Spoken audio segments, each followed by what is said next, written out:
Let's just dive right in. I mean, when was the last time you filled up your change and didn't feel that little punch to the gut when you saw the price? What's happening at the pump right now is it's not normal. This isn't just a bad week for prices. It's really the start of something that's going to affect every single family's budget. And that brings us to the million-dollar question, right? Why is this all happening so fast? It's a question that you absolutely deserve a clear answer to. And that's exactly what we're going to break down right here. All right, let's look at the hard numbers, because they don't lie.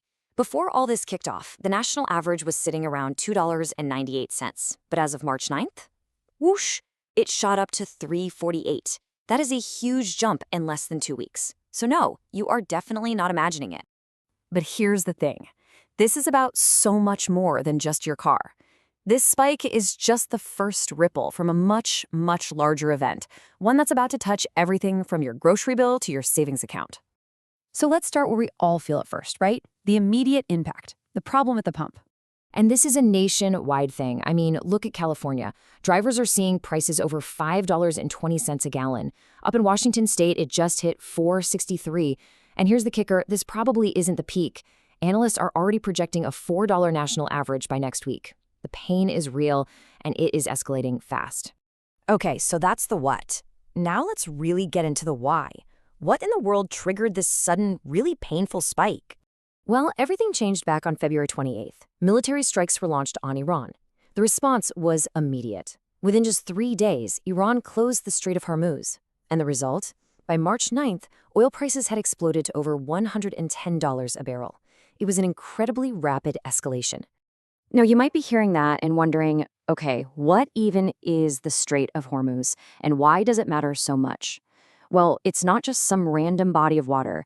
It's one of the most critical choke points on the entire planet for oil. You can think of it as a major artery for the world's energy supply. To really put this into perspective for you, a full 20%, that's 1/5 of the entire world's oil supply, passes through that one single spot. And just like that, it was shut down. Now, when you have a shock that big to the global supply, the impact is going to go far, far beyond the gas station. So let's trace this out and look at the massive economic ripple effect this is causing. And here's the scale of that shock. In just 2 weeks, the price of Brent crude oil, that's the international standard, spiked 55%. I mean, just let that sink in for a second. That kind of jump in such a short time is almost unheard of. You know, financial analyst Stephen Cates, he really put it perfectly. This isn't just about your car, it's about the cost of shipping everything you buy. It's the price of your next plane ticket, it's the cost of countless products made with oil. And unlike other price hikes that can take months to trickle down, an oil shock, you feel that almost immediately. And here's the twist that most people haven't even thought about yet. The disruption in that same shipping lane means this isn't just an oil problem. Oh no. It's also a fertilizer problem, which has some really direct and serious implications for our food supply. So how does this actually hit your grocery bill? Well, first, higher transportation costs mean everything from apples to zucchini costs more to get to the store. But second, and this is the big one, about 1/3 of the entire global fertilizer trade also passes right through the Strait of Hormuz. That disruption is why you see Goldman Sachs now warning that inflation, which was supposed to be cooling off, could snap right back to 3%. Okay, so we've looked at the global picture, but let's bring it all home. What does all of this economic chaos actually mean for you, for your family, for your wallet? It means this number, $1,800. If these crazy high oil prices stick around, that's how much extra could be drained from the average American family's budget every single year. That's real money that could have gone to a car payment or groceries or your savings. So how do we even get to a number that big? Well, the economist Mark Zandi broke down the formula for us. For every $10 increase in the price of a barrel of oil, the average household pays an extra $450 a year. And right now, we're not talking about a $10 increase. We're talking about a $40 plus increase. The math is painful, I know, but it's so important to understand. You know, this whole situation also creates a massive headache for the Federal Reserve. It puts them in what a lot of economists are calling a total no-win situation. See, with inflation going back up, they can't cut interest rates to help out the slowing economy. But with the economy slowing down, they also can't really raise rates to fight that inflation without making everything worse. It's a gridlock that affects everything from your mortgage rate to your car loan.